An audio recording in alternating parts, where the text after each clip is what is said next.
बिहारमधली बातमी पाहूया। बिहारमधल्या सारण जिल्ह्यात माध्यान्ह भोजन खाल्ल्यामुळे 20 विद्यार्थ्यांचा मृत्यू झालाय, तर 43 जणांना रुग्णालयात दाखल करण्यात आलंय।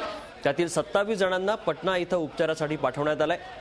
भेसळयुक्त तेलाचा वापर करण्यात आल्यामुळे हे सर्व विद्यार्थी आजारी पडले अशी शक्यता व्यक्त करण्यात येते।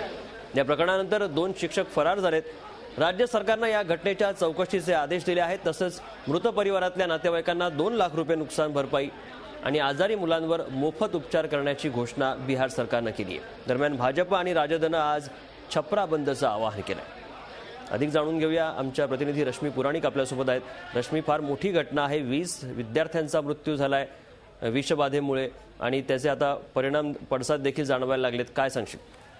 नक्कीच जेव्हा कुठली घटना होते तेव्हा त्याचं राजकीयकरण पण सुरू होतं। जेव्हा ही खरं तर एक अतिशय दुर्दैवी घटना आहे, ज्यामध्ये 20 छोट्या मुलांचा ह्यामध्ये जीव गेलेला आहे आणि अजूनही काही मुलं रुग्णालयामध्ये दाखल आहेत, त्यांची देखील प्रकृती गंभीर आहे। आणि अशा वेळेला जेव्हा 2 शिक्षक फरार आहेत, ह्या प्रकरणी सरकारने गांभीर्य जाणून लवकर कारवाई करणं अपेक्षित आहे। पण त्याच वेळेला राजद असेल किंवा भाजप असेल यांनी आज छपरा बंदचं आवाहन केलेलं आहे तिथे।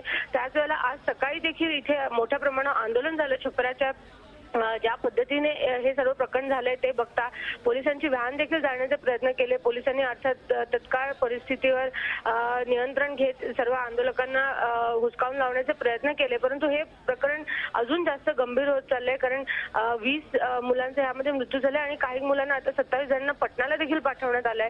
त्यामुळे मृतांचा आकडा वाढतोय का अशी देखील एक भीती व्यक्त करण्यात येत आहे।